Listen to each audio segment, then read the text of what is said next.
Yeah, I'm feeling myself. Ain't no chance I'm coming down, no. Got this whole view to myself, yeah. Why would I give it up? Why do they wanna come take my place? I work too hard for it, don't need a replacement. This my vocation, now I got rollies all in rotation. Hop on a jet just to take a vacation. Remember the moments was trapped in the basement. Now the hard work is all taking me places. Water no bed like we trapped in the matrix. Bet on myself and go ball out in Vegas. Living a life like I'm rich and I'm famous. Don't see the grind that I know that it came with. I ain't make it this far for myself. I had to prove to everybody else. I had to set them straight.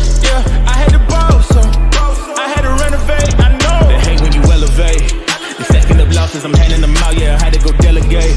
It feel like I'm floating, I'm lost in the moment. I swear I could levitate.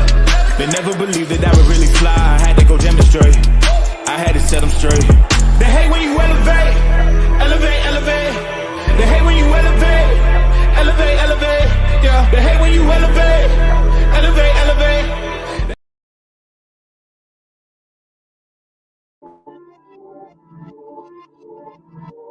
Buckroll.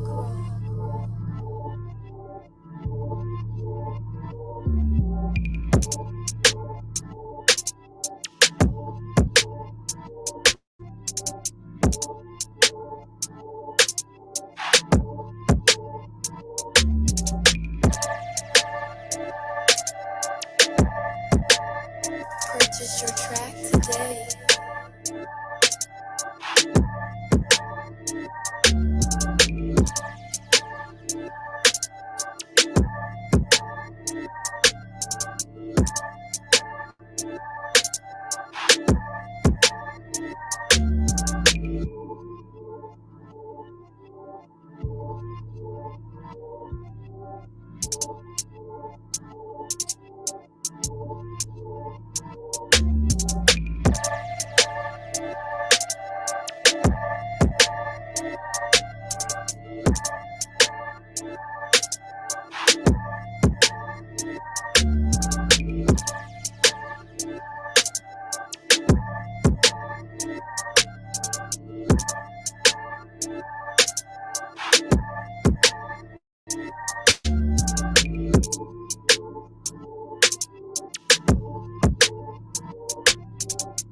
Purchase your track today.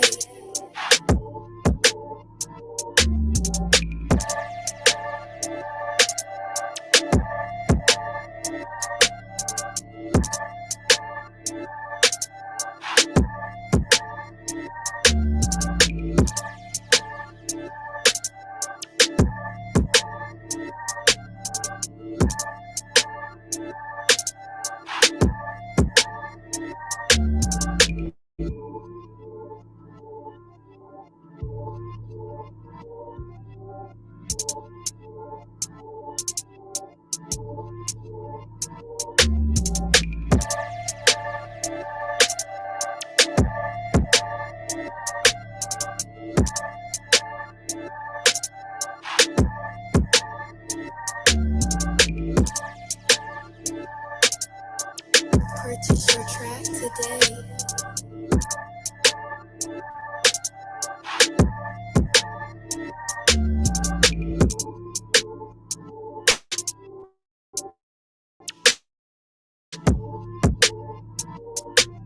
Live, y'all heard my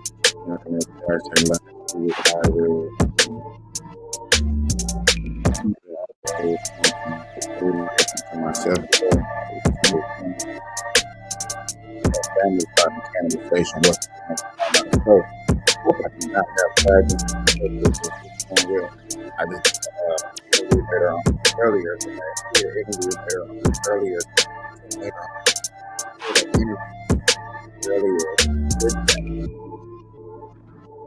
cool. I prefer it. I don't know. 7 days until with me. Man, y'all, I enjoyed this podcast. Purchase your track today. I'm always trying to rock with y'all and do another show and do some live with y'all. That's just what I do. What if recording high-quality content, editing like a pro, and streaming like a star was as simple as hitting record? With Riverside, it's just that. Riverside makes the entire process easy, from recording to editing to streaming, without having to jump from app to app. And Everything you need is all I'm trying to mute it down. Welcome. Like I said, I did a show earlier on Instagram where I actually did an interview. My first actual interview where I sat down and talked and had to explain myself and things and bring up a past and stuff. I thought it was cool. I enjoyed it. It was something different. Not going on here and doing what I normally do. Now today I will be going on here talking about the news and how they cover stories. I want to cover that today because I feel like it's more blunt about how a news covers coverage and put their opinions behind a story or news and what it is. And I was watching this show earlier, and it was just so obvious that the media was one-sided. And then not only was the media one-sided, but the mediator, the person that's supposed to be so-called in the middle, was one-sided. And I was like, man, I wonder how long stuff like this has been.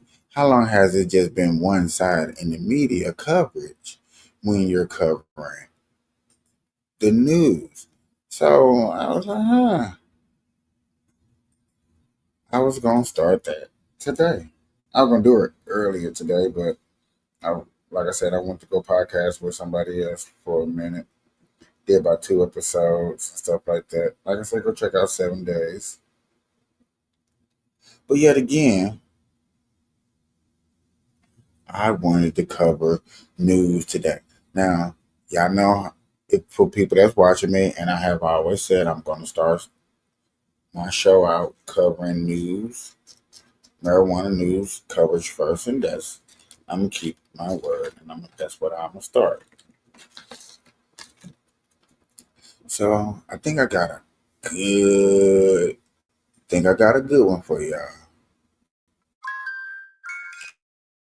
I haven't seen this, so yet again, I will be Big ideas first time and going over it don't come easy. But when you get with one, you. Has not seen. Understand, I have not seen this. I will be going this new coverage with you.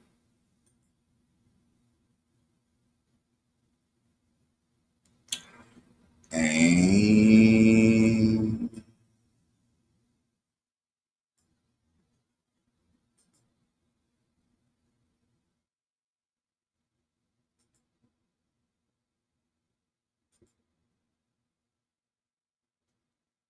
April 20th, formerly informally known as Weed Day, formerly in some spots of the country.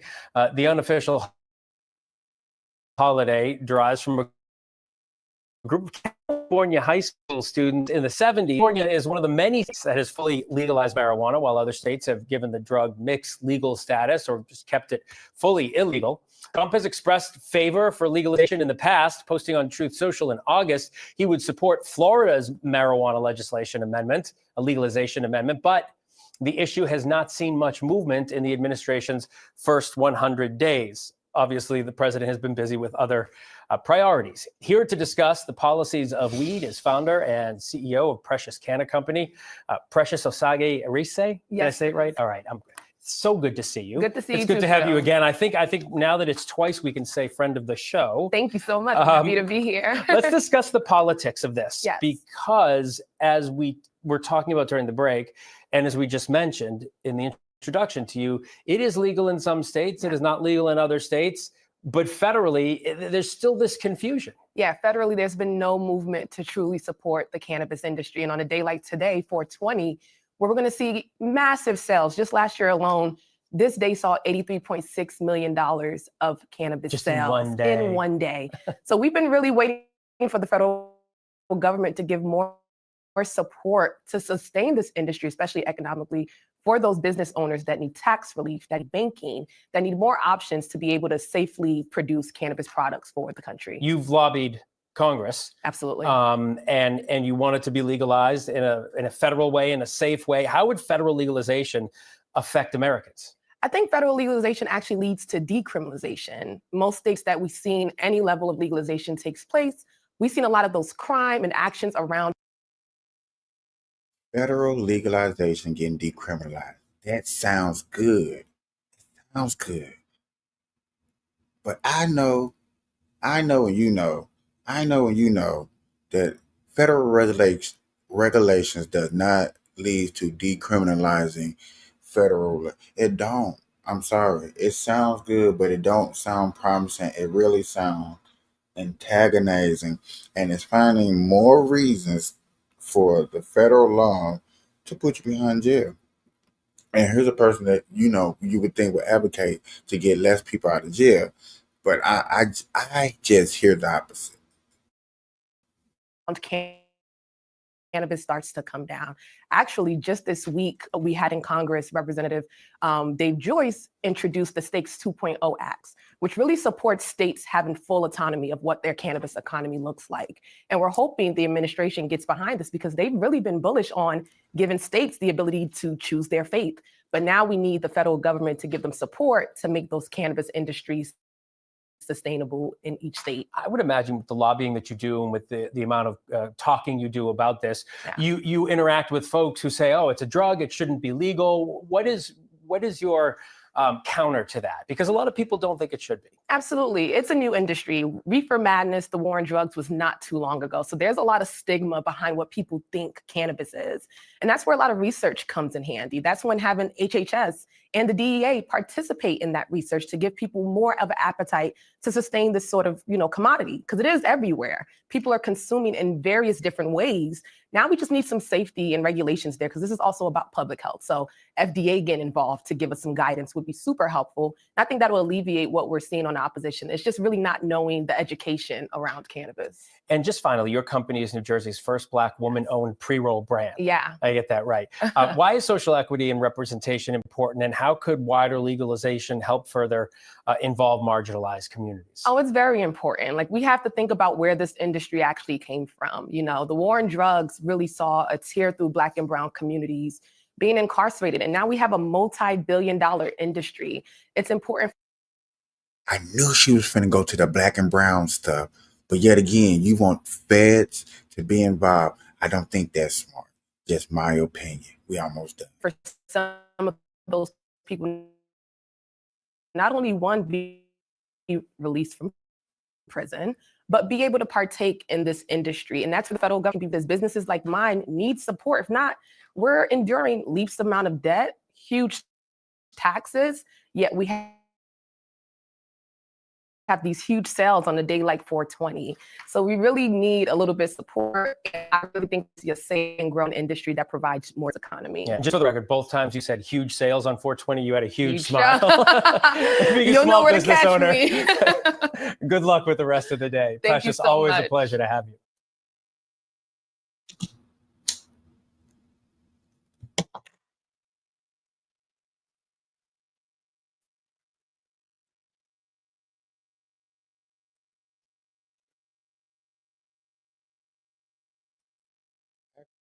I think I can do it like this. Oh. Okay. So let me scoot over just a little bit.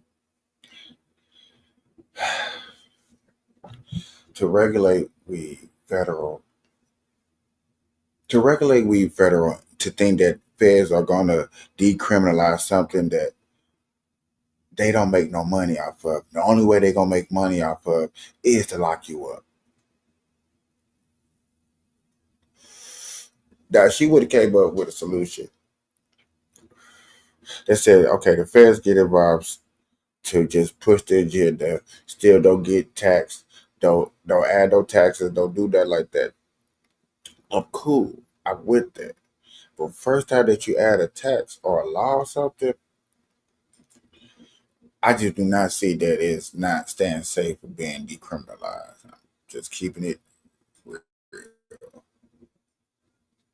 I don't. It sounds very, very good. It sounds very promising.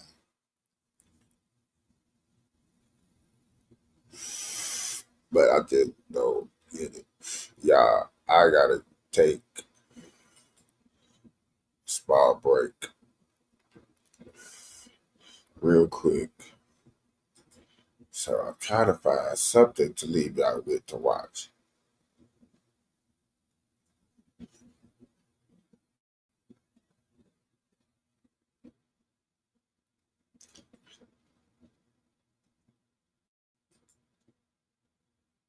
I think I'll leave y'all with this.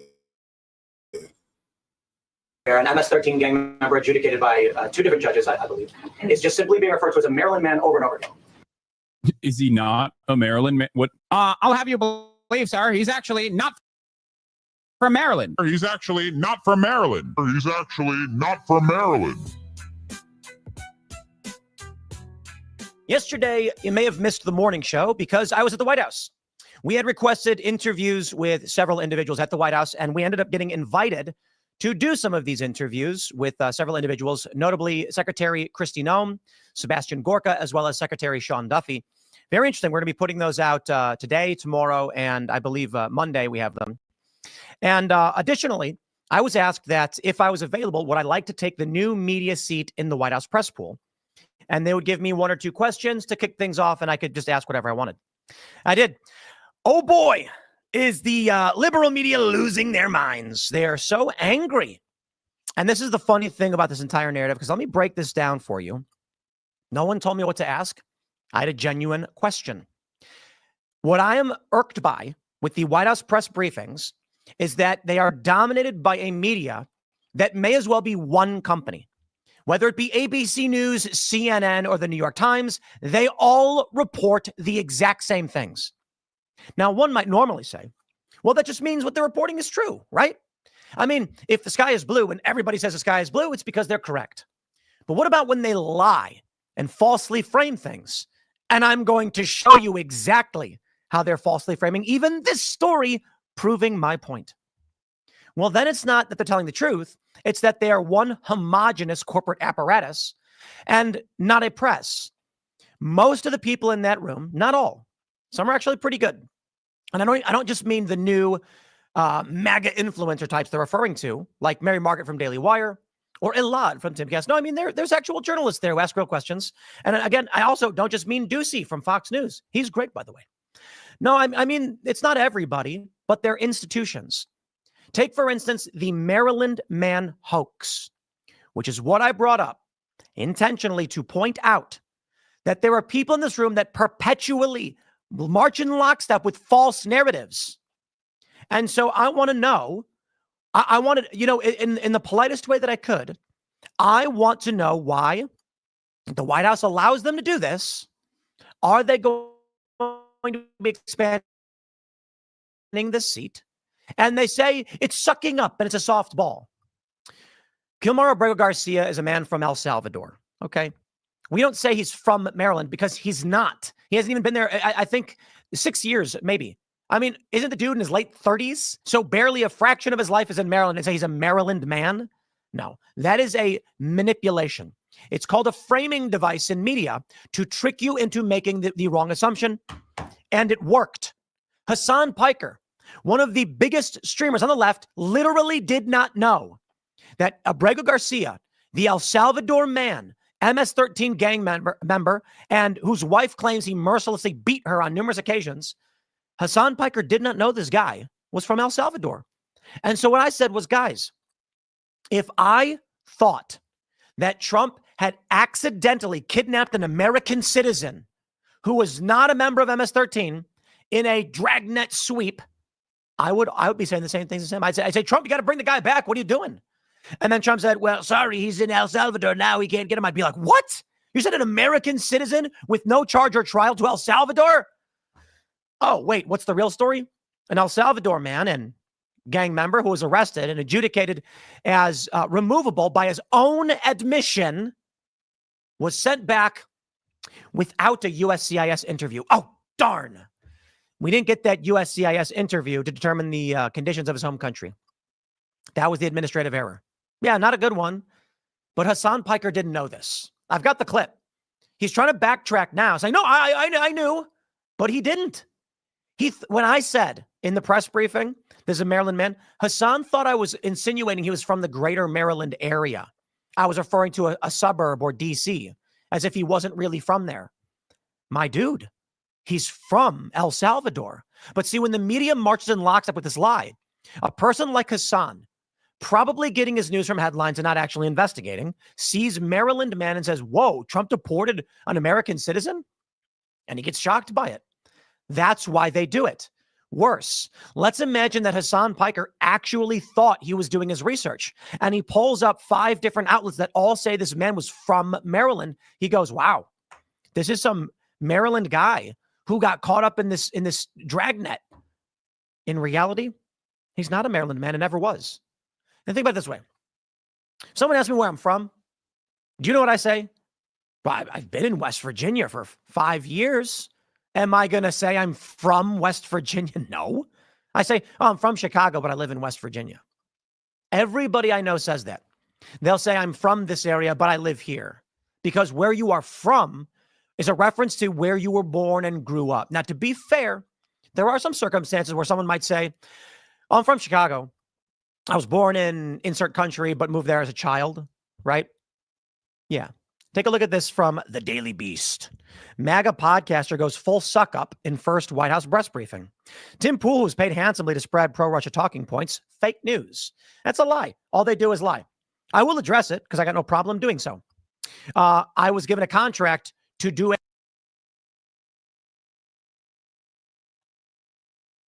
Tim Pool speaks for us podcasters that are very small in small places that get small dollars like me. It takes 20 videos for me to upload for me to even get maybe $200 or $300 from YouTube or Facebook that I do upload. Like, I don't get no money. I do this out the love of my heart. I podcast. I talk about things that I feel are important. I want to get to the part where I can cover the news, you know what I'm saying, genuinely and from my perspective and stuff like that. I want to get to that status, but I do appreciate Tim Pool, who started in his room in the basement during a pandemic and made it into a $1 million company.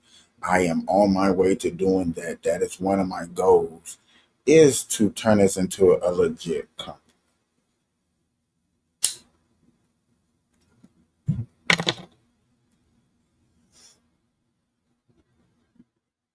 A show, or I got to clarify this.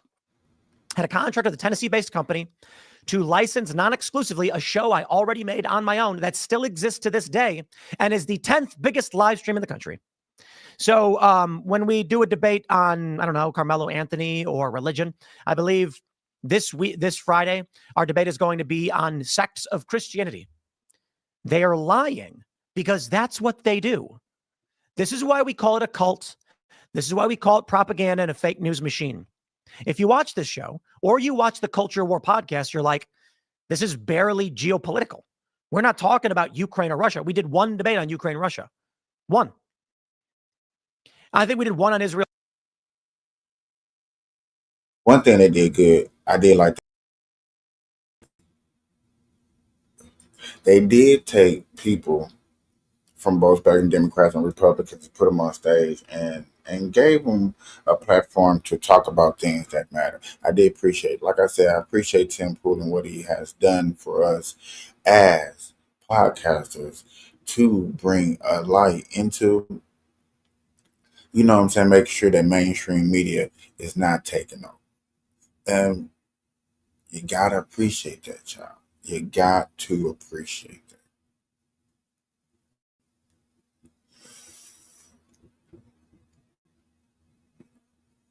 I'll get back into some more Barry Water news coverage.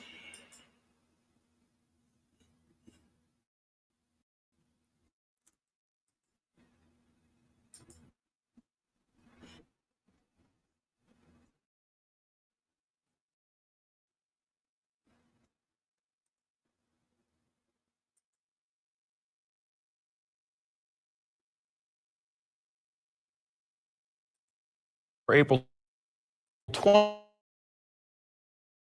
or 420. So is the deadly risk of marijuana mixed with unknown substances. 18 News.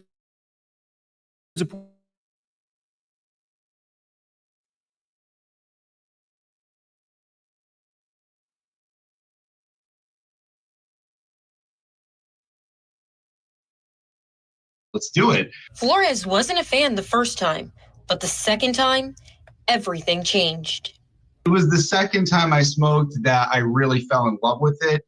The euphoria that it gave me, not having my biological father in my life at a young age, I had some low self-esteem, self-image issues that I was dealing with, a little bit of depression. So it felt like, I was self-medicating. It just felt like it was everything I was looking for. I was on top of the world.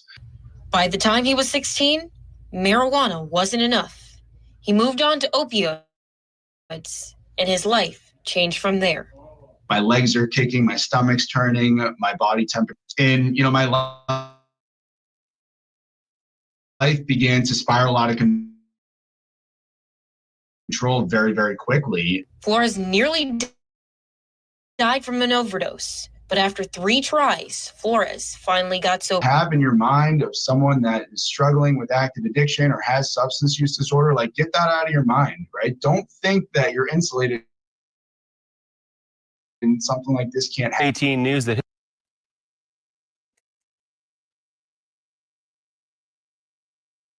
It can happen to you, but get that out of your mind. Keep it out of your mind that can't happen to you, so you don't think that into existence. We're not trying to think nothing like that into existence. I think that's crazy to think something like that into existence, and that's basically what he is promoting you to do. Don't think it's not gonna happen. I understand things can happen. I get things can happen, but we're not gonna put everything into existence that's gonna happen just because we know it's gonna happen. I think that's what I'm trying to say right there. That's like I said, I get that we understand it's gonna happen. Totally understand. Notice how the Barry Water news coverage is pretty just flat down the middle. I noticed that it's not too much. You never really hear a news coverage person try to pick a side when it comes to Barry Water.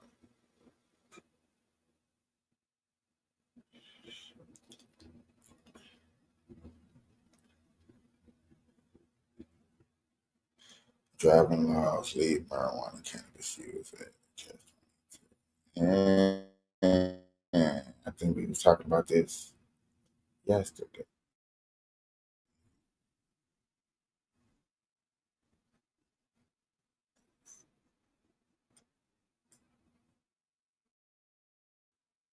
Not allowed to drive a car on our roads. It's because of her medicine. Of the ocean, but is not allowed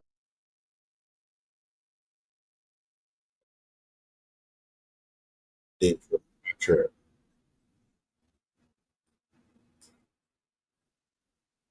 to drive a car on our roads. It's because of her medicine. It's legal and prescribed, but that hasn't stopped deep sea diver Sandy, who can operate machinery at the bottom of the ocean, but is not allowed to drive a car on our roads. It's because of her medicine. It's legal and prescribed, but that hasn't stopped the courts taking away her license. Sandy, we're in your car, yet I'm behind the wheel. Why? Because I'm not allowed to be for the next 6 months. Sandy's TLC for her car comes after being busted for having THC in her system while driving, the main psychoactive component of cannabis. He first breathalyzed me, alcohol test, came up 0, and then he did a drug test. And I told him before he even brought it back to the car what it was going to be positive for and why. Sandy was charged with drug driving late last year. The former commercial deep diver planned to fight the charge, but before Sandy could argue her case in court, she was busted a second time. For the first offence, Sandy was convicted, fined and suspended from driving. She plans to fight the second charge too.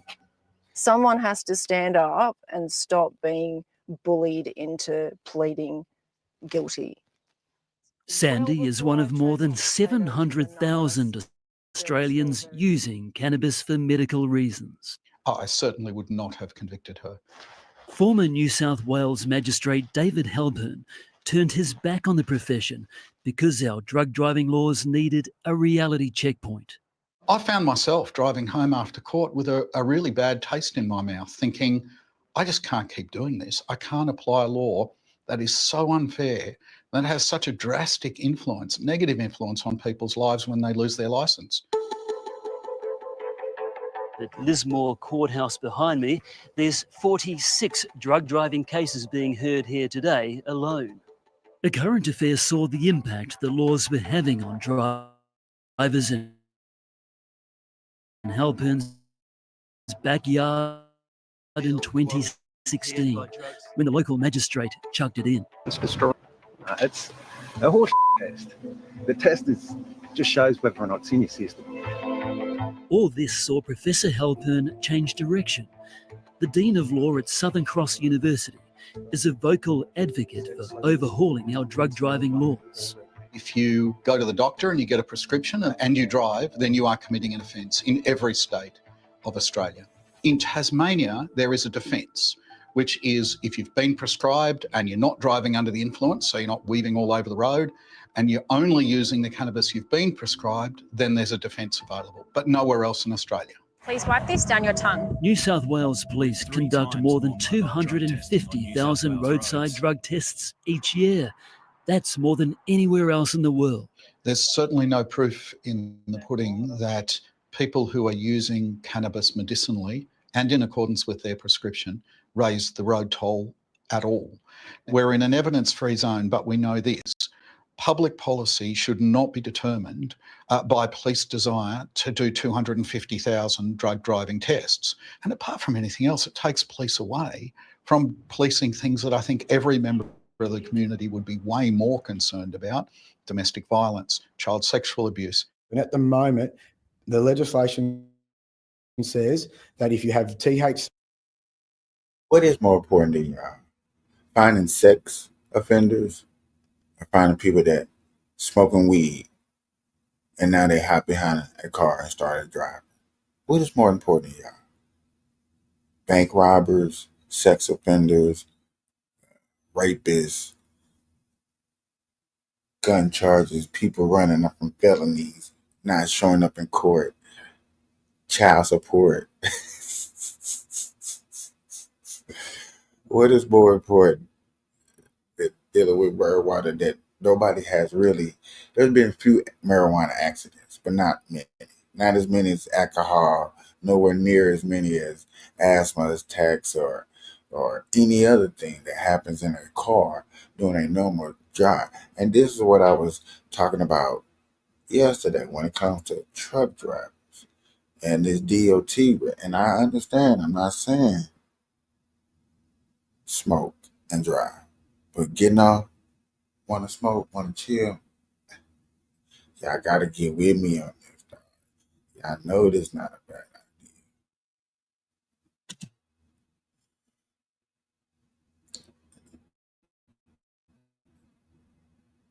in your system, you are inadequate to handle that motor vehicle safely. And that's what the community policing is about.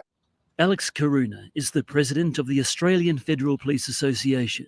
If you're over 18, you can legally possess certain amounts of cannabis in the ACT, but the capital has a zero tolerance approach to driving high. I'm not hearing members telling me that they're unhappy with the shift because they had X amount of people that were medicinal cannabis users. They would like to be able to have technology out there that was to be able to tell the difference between medical cannabis or recreational. Was that a cannabis test?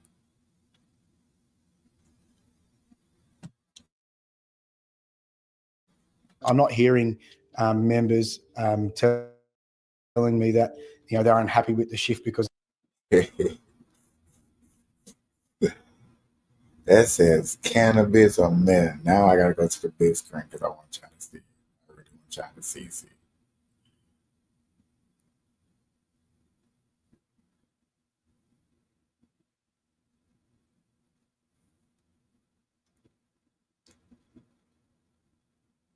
This is looking for cannabis usage.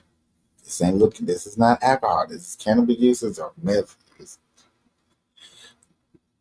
Other countries that are cracking down on drugs, that are less lingering on drugs. But yet again, this will help us over here when it comes to people. And people like me probably still feel it no matter what. If we smoke and then 30 minutes got in the car, probably still fail that test. I don't know what you think. Put down in the comments.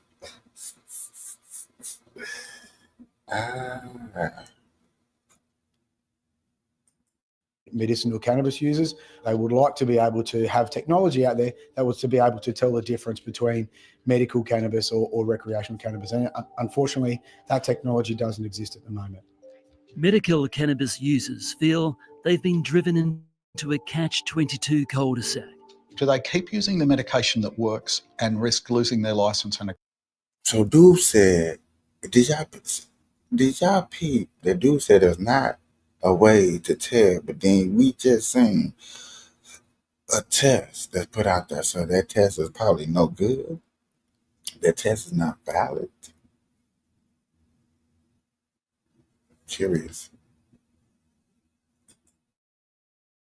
A greater time off the road, or do they stop using the medication that works and go back to a more harmful, more side effect and more dangerous drug like an opioid? Sandy's second defence in 5 years means there's no leniency available to the court. I could stay in bed all day on court day and still end up in the same position as if I rock up in my best clothes and fight my best fight. Like, it's sewn up. That's not the case with, say, assault. It's not the case with stealing, but it is the case with drug driving, that if you've got 2 offences within 5 years, the second time, then it's throw your licence in the bin on the way out of the court, because you're going to be off the road for a substantial period of time. Professor Halpern's calling for the Tasmanian legislation, which provides leniency for medical cannabis drivers, to be adopted throughout Australia. My prediction. You make them do it. They probably ain't even smelling no weed in the car. They just, hey man, automatically gotta take the test. That's. Do you even think somebody's gonna make you just go out here and just take you gotta take a test, period. If I pull you over as a cop, you automatically taking a test. And we over here asking presidents to, hey man, can you federal deregulate some stuff around here? It's funny that we ask for people to federally regulate when we want less government involved. You want less regulation from government. But it seems like everywhere I look, people are putting more government involved in stuff. Now, I know there's a bunch of y'all that I don't care about politics. I don't care about stuff like that. But you're going to care over here. We're not going to keep looking dumb and stupid and ignorant and all this stuff over here. It's getting crazy.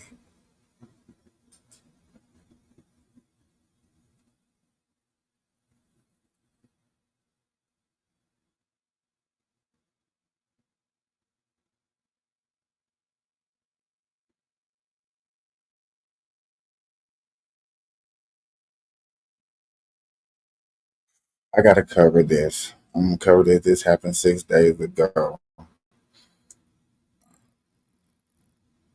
Because I want to hear, and I want y'all to hear, y'all. This is the main title. I want y'all to hear how they present this story. These stories that I bring up, I have not watched, so you're going to get my live reaction. But I'm really focusing on how they deliver the story. If they telling the story like, if they telling from their feelings, or they being down the middle, they're being biased, or they're picking a side. And I'm talking about America. Yes. If you're American and you're talking about American news, okay. I get it. But this one is serious.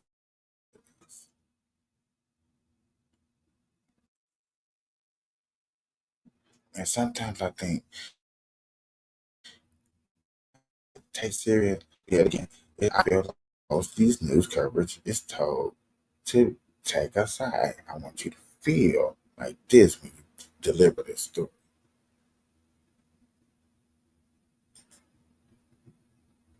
That's not cool. That's not right. That's not what we listen for the news. We heard the news, so we get the news, we get knowledge, we know what's going on.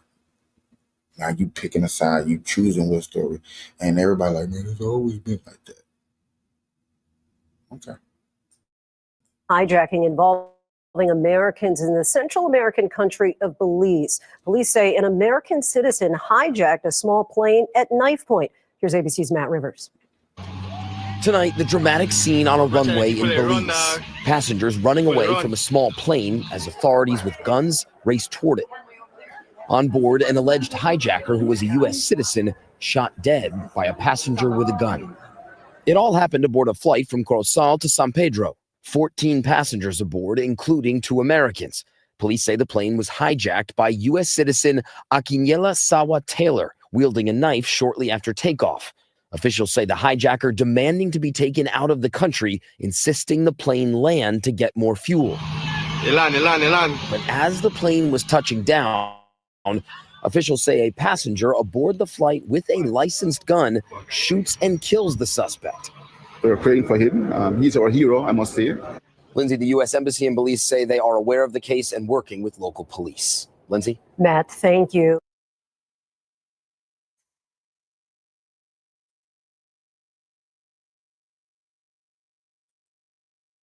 Notice how they didn't tell it that much. They really kept that underground, but they wasn't too biased. Like, hey, you know what I'm saying? A hijacking happened over here. We had to handle it.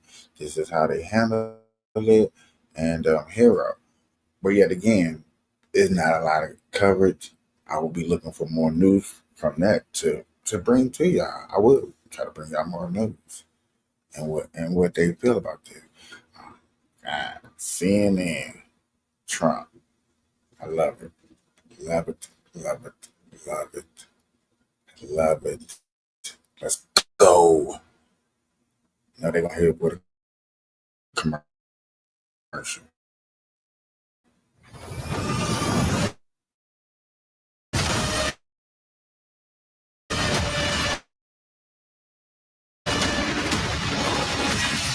Now has 150 million views in China and counting, after Trump all but caved to Xi Jinping. We are.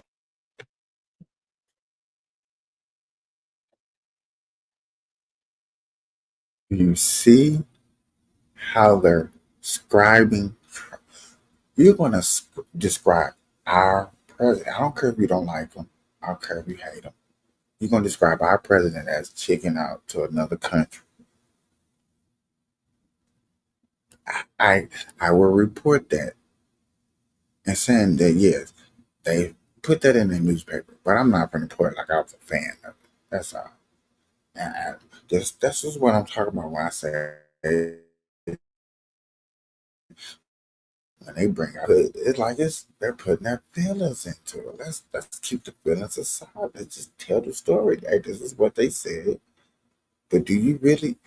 It's hard to think. Trump chickening out is a chicken, is a punk, and he was facing 120-something years in penitentiary. You think he's scared of the Chinese?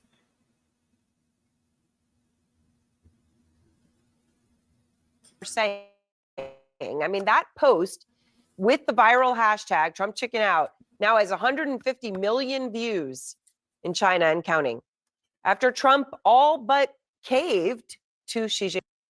All but caved? That's like not really saying he caved, but They say he caved. 1 million people seen it, so we got to take his word for it. We got to go for it. We got to do it. We got to see what it looks like. We got to.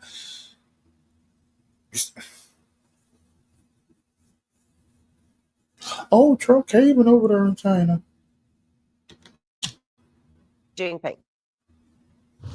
We are going to have a fair deal with China. It's going to be fair. Are you talking to them actively now? Actively. Everything's active. Mr. President, has there been any direct contact between the U.S. and China for trade at all? Yeah, of course. And every day. Every day and active. I mean, you know, the implication here, what it sounds like is there's a big deal. It's being worked on. Things are happening. We're moving forward. Well, the problem is that he was undermined in that sentiment and rhetoric by his own Treasury Secretary, who told reporters this morning that, quote, both sides are waiting to speak to the other. Waiting to speak to the other. I mean, that's the whole waiting by the phone thing that's been going on for weeks now. Of course, talking takes 2 seconds in a situation like this. If something real starts, it literally takes 2 seconds. In fact, the Chinese finance minister is in Washington, D.C. as I speak, yet we'll show him to you. He is there not meeting with the Trump team right now. But why did Trump put 145% tariffs on China only to back down? Why would that happen? I mean, because according to the Wall Street Journal tonight, Trump is considering major concessions, potentially slashing some tariffs on Chinese imports by more than half. And that's pretty incredible. To cut by more than half when you haven't even started negotiating means you are negotiating against yourself. And that comes as Trump sounds like a completely different person when it comes to Beijing. I mean, just listen to him over the past 24 hours. We're doing fine with China. I'm not going to say, I'm going to play hardball with China. We're going to be very nice. We're going to be very good to China. I mean, that rhetoric, good to China, nice to China.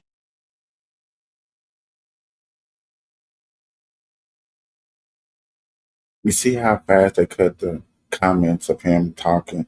That's where you don't get the full content. That's where people like you that's watching, I appreciate you watching, people like me, when you hear that, you see like, so what did he fully say? What was the full? And then you have to go on here and fully search.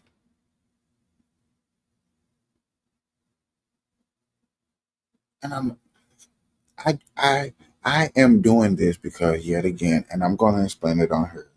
I think I'm explaining it a lot this year, just so people can really get it. I'm doing this because y'all gotta think that the marijuana industry are looked at as a bunch of idiots.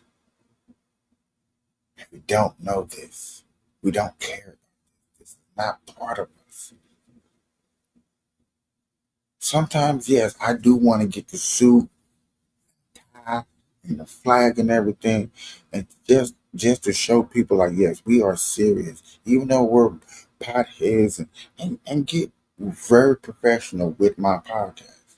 I guess that's why 7 days be like, get the donations, get the money, so you can get your money. If you get donations, people donate, you can get that. And I don't ask. I just want to do these stories and cover them so y'all can see them. So y'all be like, oh, okay. Can't nobody say that a pothead is not out here covering the news just like anybody else. A pothead is not covering out these deep stories just like anybody else. Sorry, I missed a lot of stories. Carmelo Anthony story. I'm sorry I missed that story. The subway story. Shoot. The subway, what he did, put the dude in the chokehold.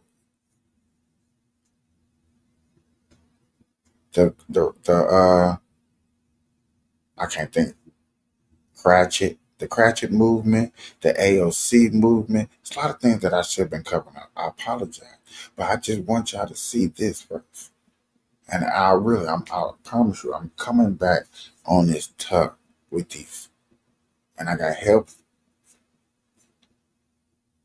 But let me get back to this. I'm sorry. I'm getting distracted. China is radically different than what we have heard from Trump. I mean, radically different. And words matter here. Words have started this whole thing. Listen to what he said since the beginning of the trade war. Look, for years we've been ripped off and taken advantage of by China. What other presidents allow China to get away with is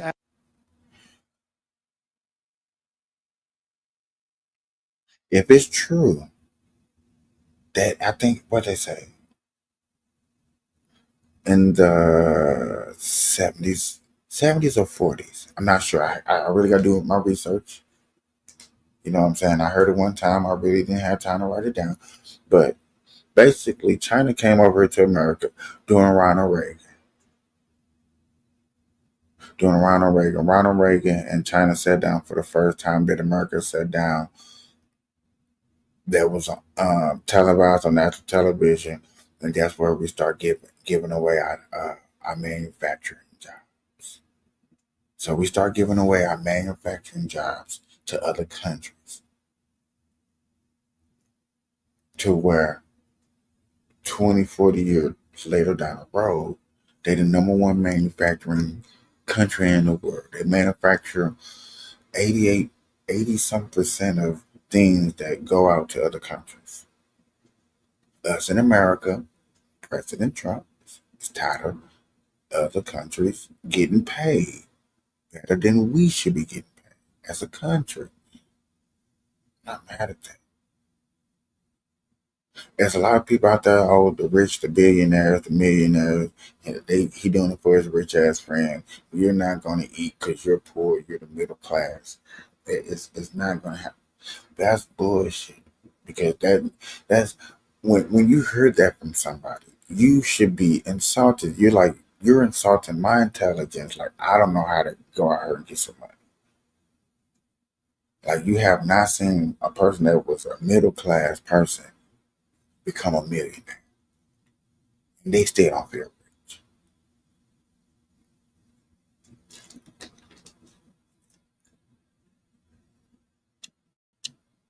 absolutely criminal. China obviously treats us very badly. China's an abuser. China is ripping off the United States for $1 trillion a year. And that almost pales to what was online. I mean, dozens of posts like the ones we'll show you here. China's brutal to American farmers. China treats us the worst. China panicked. I mean, you can read the missives. At this point, though, the side that seems to be panicking is the Trump side here, which, if these tariffs are being slashed like this, that is backing off. And the only reason that you're backing off is it is so odd is that the entire fight was picked by him to begin with, right? I mean, this wouldn't be even a thing if he hadn't started it. And China has so far not had to give up anything yet. So Beijing seems to be sort of in shock and not able to believe it's luck. I mean, some of the things that are being said on Chinese social media, he's like a child who changes his stances instantly. Today's Trump beat yesterday's Trump. What will tomorrow's Trump do? But Trump's retreat is stunning because it does go against everything he has said, pretty much everything. We've been ripped off for years, and we're not going to be ripped off anymore. No, I'm not going to bend at all. Aluminum or steel or cars, no exceptions, no nothing. We don't necessarily want to make a deal with them. Would you be open to a pause in tariffs to allow for negotiations? Well, we're not looking at them. I'm not going to make a deal. No deal, no bending, no nothing, but then they're cut in half tonight. I mean, if that all wasn't clear enough, what you just heard there was this online, the 4 words, and this really sums it up. It sums up why we are where we are. No exemptions, no exceptions. So when you look at what's happening tonight, maybe cutting it in half, that obviously is a complete and utter and total change of policy. It raises the question of whether Trump's words and his promises, Griffin tonight, put it this way. The United States was more than just a nation. It's a brand. It's a universal brand, whether it's our culture, our financial strength, our military strength. America rose beyond just being a country. It was like an aspiration for most of the world. And we're eroding that brand right now.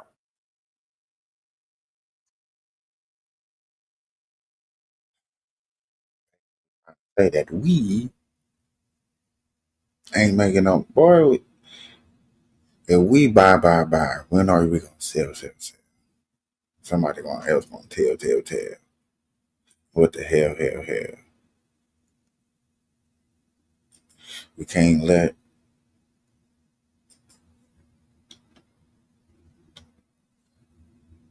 I don't know. I'm not up here to let other countries run all over us. If that's what's going on, countries running all over it. Nigga, let's stop that. I don't know what's wrong with that.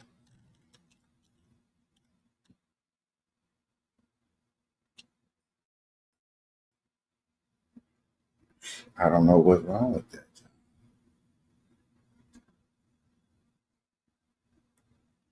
We're going to take a quick commercial break. We're going to be back.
Yeah, I have not did this in a long time, so I thought I'd do this. I did this for a nice little minute, and I'm not gonna lie to you, I did enjoy doing this. So I think I'm gonna bring it back. Watching these police cops and chases was funny to me. I'm not gonna lie to you. I enjoyed this. So to sit up here and discuss and see and analyze what you think, or is the police wrong, or is the civilian wrong? What did he do wrong? Where did he go wrong? Did he get away? Just your opinions and stuff like that. I'm gonna get back into do me a couple of videos, at least for a good 30 minutes or so. 2024.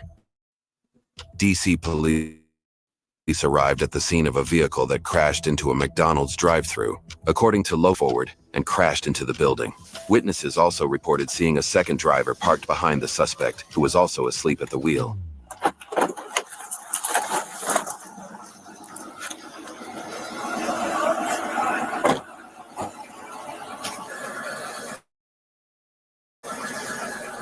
Stand by. Yeah.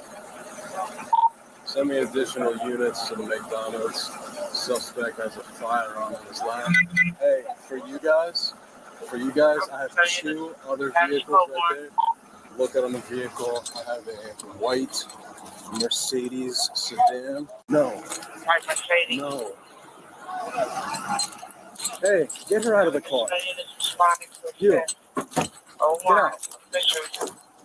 Get out. You're too drunk to. YouTube, Facebook, this is for entertainment purposes only. This is for education purposes only. Drive, get out of the car and walk now. I'm not going to repeat myself. Get out of the car and walk now. This is not a game. It's okay. You have to walk. Ma'am, I'm working right now. Get out of the car. If you don't get out, I'm ripping you out of the car. No, you're not. I'm going to count down. 3, 2, get out of the car. You're not. There's a man in this car with a gun. I need you to get out of the car now. Miss, I do not care what you're doing. Get out of the car. You are drunk. I'm not going to arrest you for DUI. They've been sitting here for 30 minutes. Miss. I live right off the street. I live at home. I need you to get out of this car. I got a 5-year-old at home. I don't care. I'm an SBO. I serve for you every day. Don't do this to me. I gotta put it out there. Why she look naked as hell? Not naked, but man, close enough, nigga. That's a bra.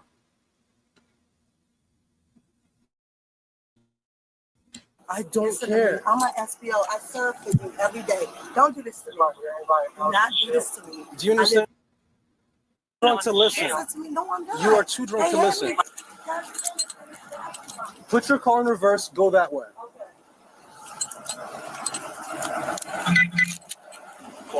Hey, can you do me a favor and get them out of here too?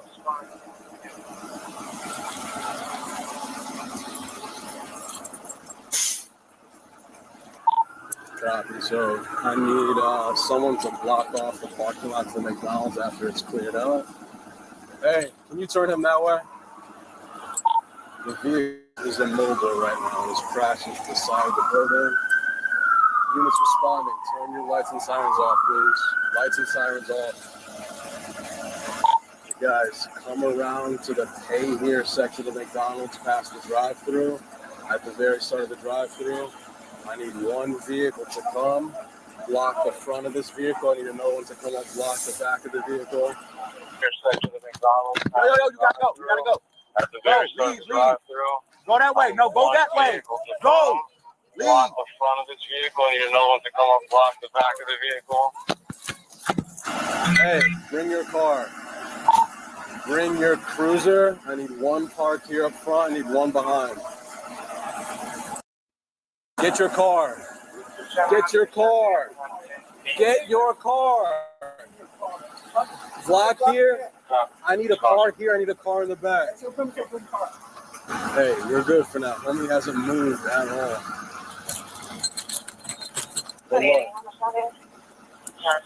Stand by. Where's the front cruiser? Sorry, I couldn't hear the moving car. It's okay. Everyone's excited. Hey, if you're here, I'm coming up front. Hey, like 2 inches away.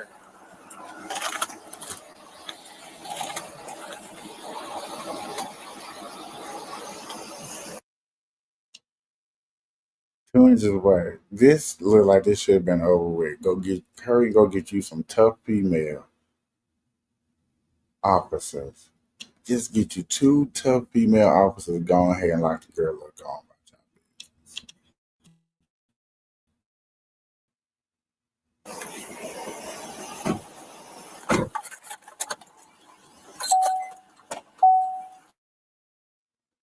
Watch out.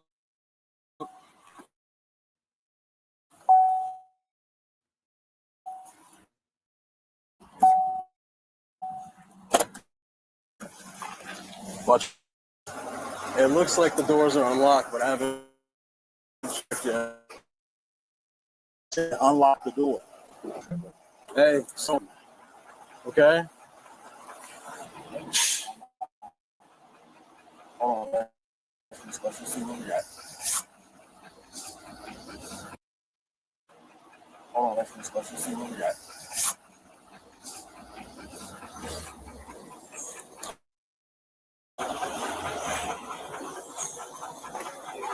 Thank you.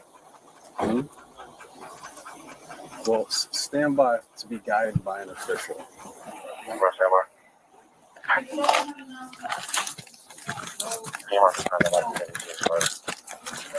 Hey, turn her around. Leave. Turn around. Turn around. Turn around. Turn around. Turn around.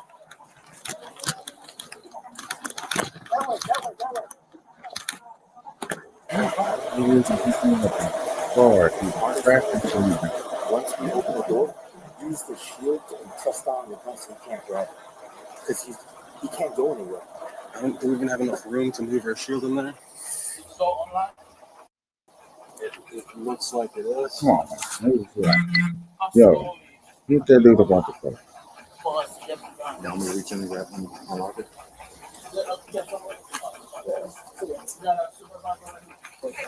You act like you can't hear us, do you? Arm in the lap, the back window's down. I can reach in and unlock the door, and we can open and go straight to the fire. He's still out. Or you want to back off. Back off. Back off. Get somebody with the shield. We have How is the people in McDonald's going? Yo. So Sarge.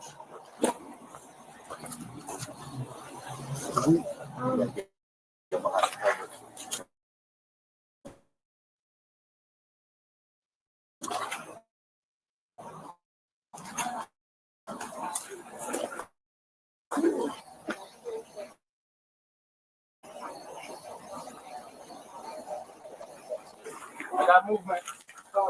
Keep your hand off the gun.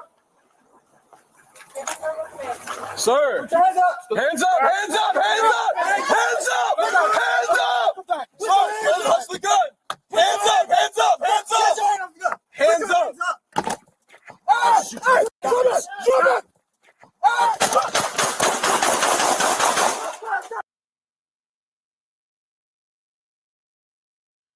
You knew then he messed up.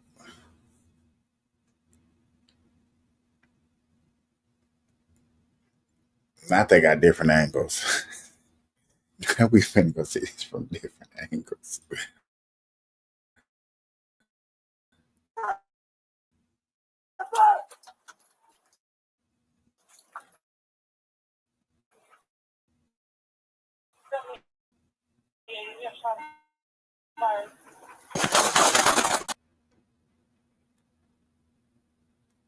Officer 1 10 times.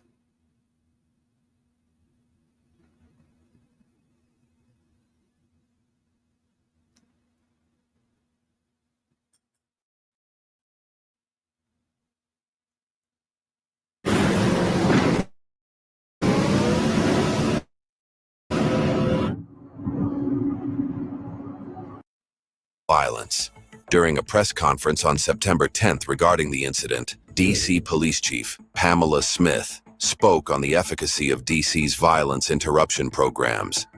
The city has been very instrumental in working with our violence interrupters. I think the programs have been certainly instrumental in helping us mediate issues and I'll say conflict resolution, conflict that occurs within our district. And the violence interrupters have been very instrumental in supporting us, I believe, with the crime reduction that you have seen across the District of Columbia. Cure the Streets typically partners with formerly incarcerated people to use their influence to intervene in neighborhood disputes. Robinson was one of those formerly incarcerated people. According to the Washington Post, Robinson played an integral role in the 2016 murder of Demetrius Medley.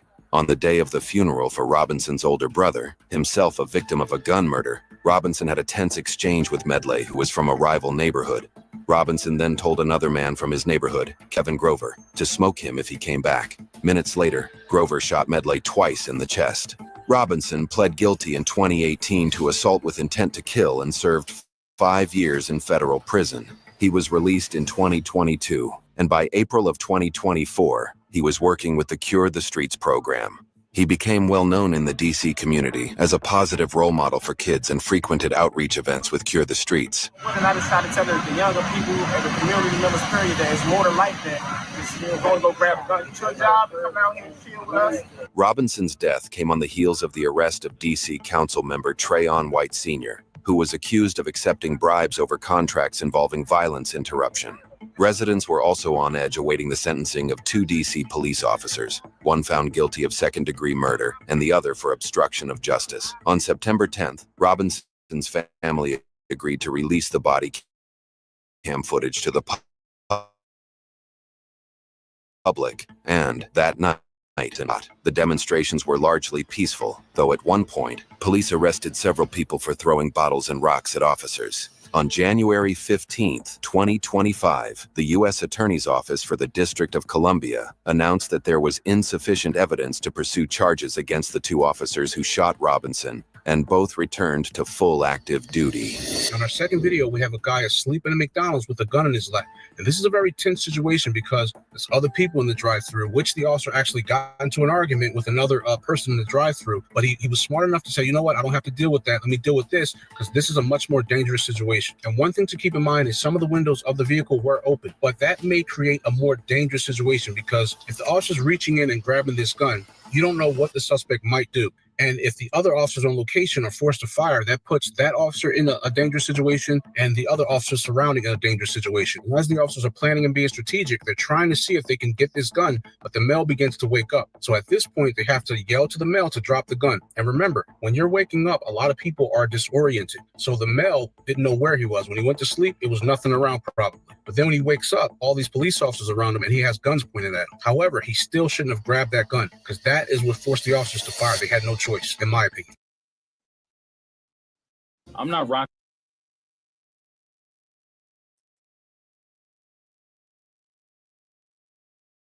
I'll say y'all seen this story first get covered here before it gets to spread my news. I did not know that happened. And that's what we're here to talk about, things like that just happen and cover. We need to cover things like this. Y'all seen the video. We seen the video. We might have to go over this video again and again because people are like, you didn't cover this video. We covered it. We watched it. We watched the video just as anybody else would. And what we did see was a guy asleep, coming out, and he resonated. Now, we can say what we seen was them blocking it out. We didn't actually see the whole thing of what happened. They blocked some of that out. I don't know what really happened. You know what I'm saying? I really don't.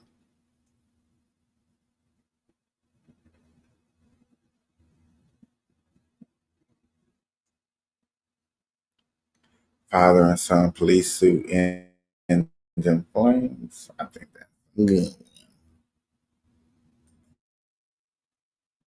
No license plate. However, the vehicle accelerated, taking the police on a harrowing chase through the city. As more police officers joined the pursuit, the suspect's options narrowed, and he grew more brazen in his attempts to elude police. And you'll never guess how it all ends.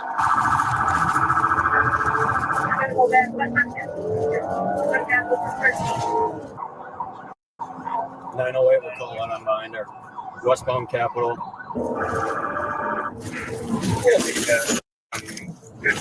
Jesus Christ. 65. Green light traffic coming up the 20th there shortly. Wrong lane of traffic. It's going to be going back on Atkinson, I believe. The Disregardy's going back north towards Capitol. And westbound Capitol from 20th. Braking for the light at 20th. Still westbound Capitol, no traffic. It's got the green light at Titonia. Speeds are at 62. So at least 2 occupants in the car. The passengers are each around.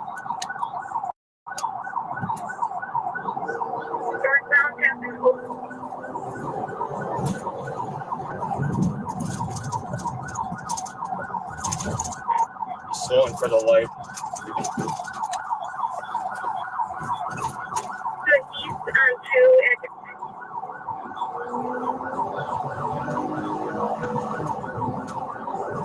Coming out to Titonia here. He's in northbound on Titonia.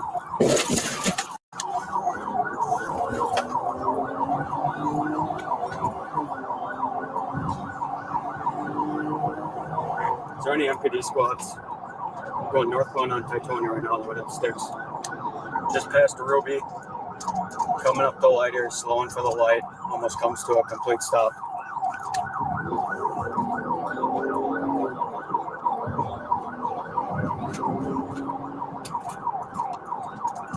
Still northbound on Titonia, going to be passing Hampton. Driving all safe. Father and son pursuit. Man, they driving hella safe. I want to hold the son because y'all driving a little too safe. A little too safe. Speeds are at 55. Coming up to a little bit of traffic here. He's slowing for the traffic.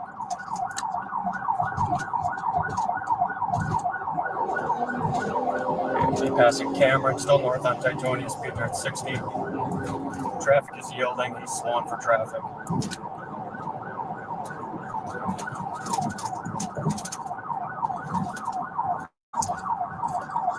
Attempted sticks at Billard, unsuccessful.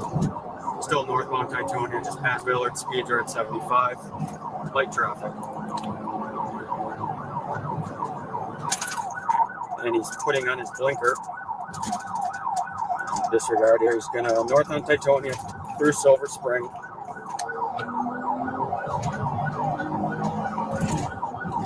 Speeds are at 55. No traffic.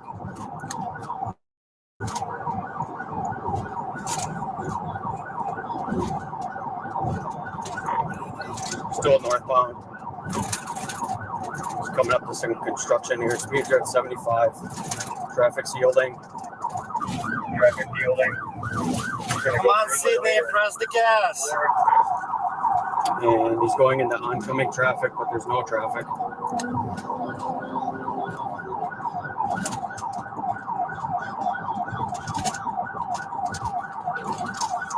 He's into, looks like the auto parts store here.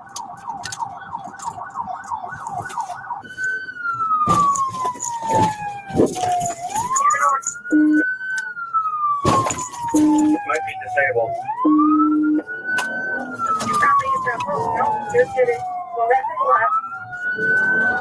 He's going to us for the parking. 911 phone call. We're going back to Southbound parking lot. Coming back up to Franconia.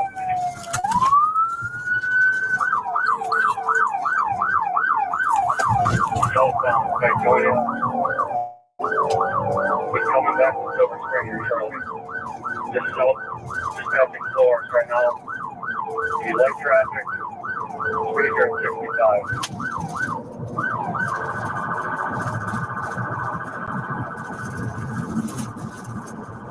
Southbound Franconia.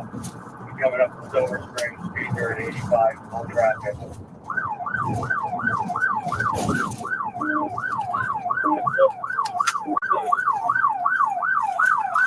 You're on runway Silver Spring.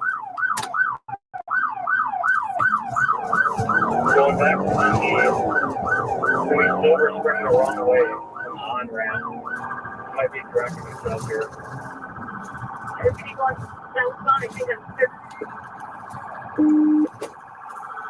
South on 34th. What are you still doing here? You still have not downloaded Pi Adblock? You know I'm just going to keep showing up on your screen until you download it, right? Honestly, it's 2025. No one is watching ads anymore. Not even me, and I'm literally in the ads. We have downloaded Pi, the free Chrome extension that blocks ads on all your favorite sites. It takes like 2 seconds to install, and then you can just use the internet freely, and you forget about all the ads that used to be there. Unless you still want ads, because with Pi, you can opt in to see a limited number of ads and then earn rewards for the ads that you do see. You can even control what ads you want to keep and which ones you want to block. Like I actually do shop from these kinds of ads, so I just keep Pi disabled. And if it sounds too good to be true, it's not. Like there are over 1 million users and tens of thousands of 5-star reviews. If you've made it this far in the ad, like what are you doing? Skip it already. And also download Pi.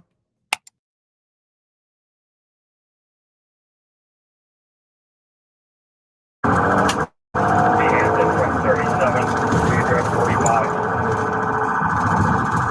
No traffic.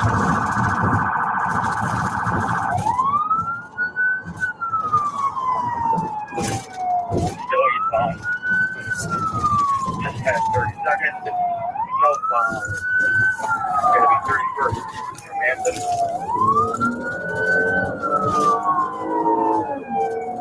No traffic, no pedestrians. Still south. We going through Portland. Speeds are at 45 miles an hour.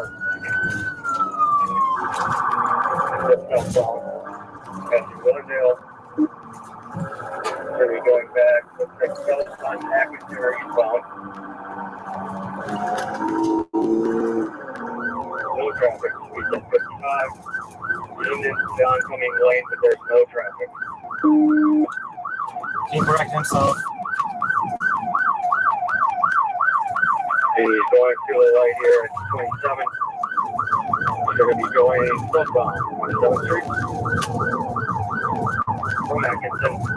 Speed here at 60. No traffic. Traffic if there isn't yielding. Southbound 27 from Wolf. Speed here at 68. Coming up to a green light here. You need to be back in oncoming traffic to south of Capitol 27. No traffic. Into the oncoming lane, still southbound, speed here at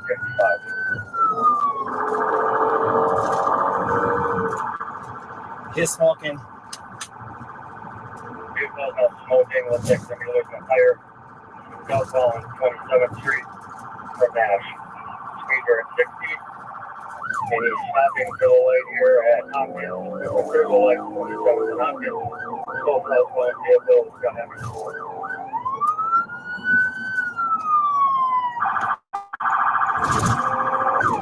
still southbound here, just passing out on 27th Street.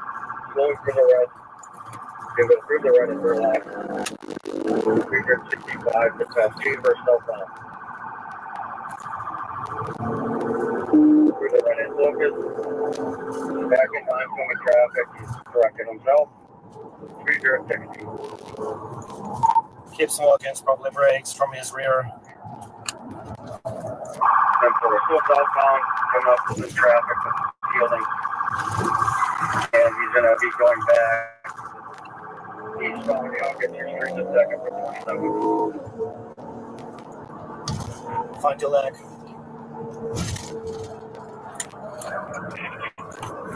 He's coming up quite a bit of construction here. Find the leg in Cypress. Still southbound. Southeast.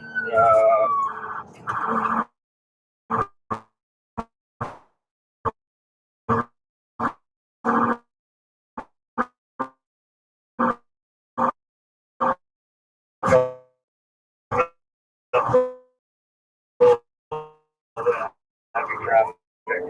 Just past Street 60.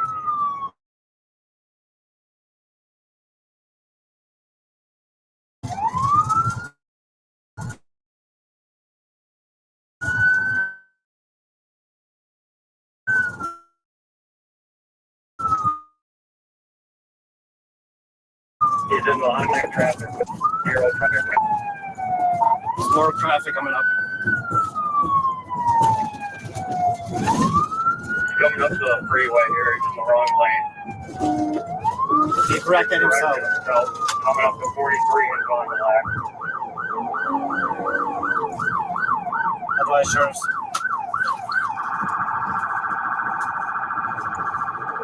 Through the right, going under 43. He's going to stick in traffic over here. Going back into the wrong lane of traffic. Unless he turns here 20 now, we're going to terminate if he's getting down one. Down for. Just past help. Nope. Going through, just past water. Still eastbound.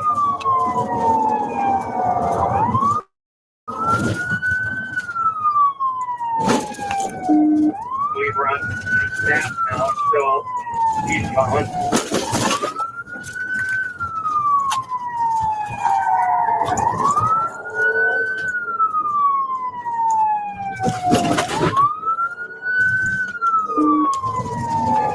Towards Water Street. Northbound on Jefferson. So northbound on Jefferson, coming up the water, just past Lion, 340. Westbound on Pleasant. Westbound Pleasant, 355.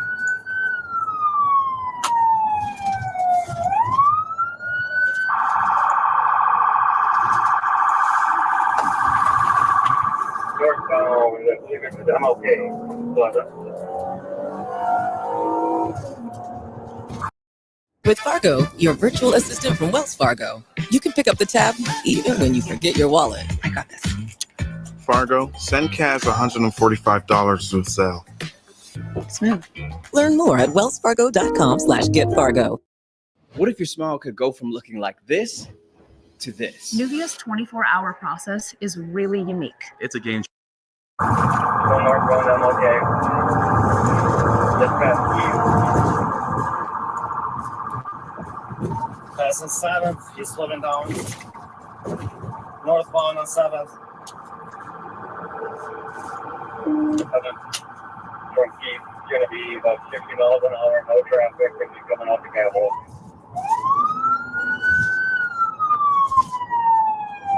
We've got a light color, it looks like gray. Sebring got a green light at 7. Still northbound. Going to come into it. gonna have to go in the port washing them.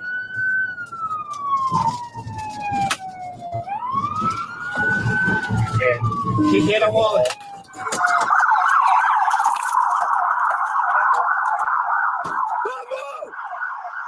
On fire. Bamboo! Get on the ground now! Get on the ground! Get on the ground! Bamboo! Step away from the car. Step away! Yo, Keep rolling!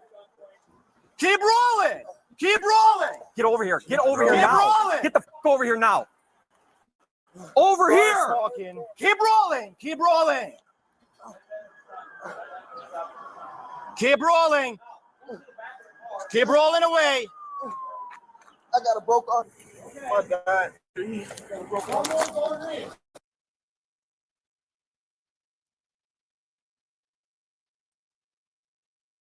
my camera went out. It don't want to work.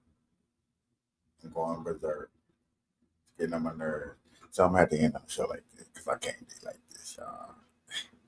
We out. Until next time. Peace.